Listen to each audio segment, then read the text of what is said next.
to Black Harbour, they didn't travel together, not at first. Thorin took work on a trading ship called the Emberwake, hauling crates and tightening rigging, keeping his head down.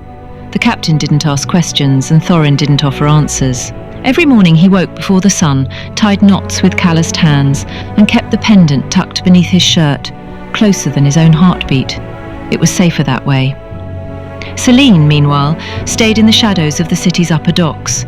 She moved like someone who had once worn silk but now chose silence. She asked questions in the taverns, quiet ones. She offered gold to old sailors for scraps of sea charts, symbols and names that hadn't been spoken in years. She was looking for something, and she knew she wouldn't find it alone. One night, the ship Thorin worked on docked just after a storm. He jumped off the gangplank and found her waiting on a crate, cloak soaked through, eyes steady. "I need a ship," she said before he could speak. "And I need someone who isn't afraid of going where maps turn blank." Thorin crossed his arms. "Why me?" "Because you're carrying something people kill for," she said. "And because you don't even know why." They met again later, on a different ship this time. A smaller one, quiet, privately hired with coins Selene refused to explain. The two of them stood at the edge of the deck, far from any land as the sea rolled gently below. The stars were out, the crew below deck. Just silence and ocean. Selene pulled something from her satchel, a thin, folded piece of parchment. She opened it carefully and laid it across a barrel between them. Thorin looked down.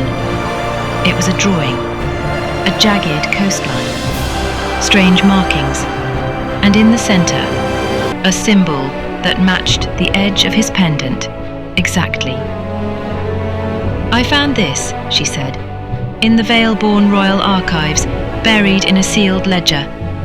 The same symbol, same curve of land." Thorin slowly reached beneath his shirt and pulled out the pendant. He hesitated. "You said people kill for this," he muttered. "Why should I trust you?" Selene looked at him, her voice quiet but steady. "Because I left everything behind to stop the people who would use it." She didn't sound desperate. She sounded certain. Thorin pressed his thumb to the tiny groove on the side of the pendant. There was a soft click, one he'd never noticed before.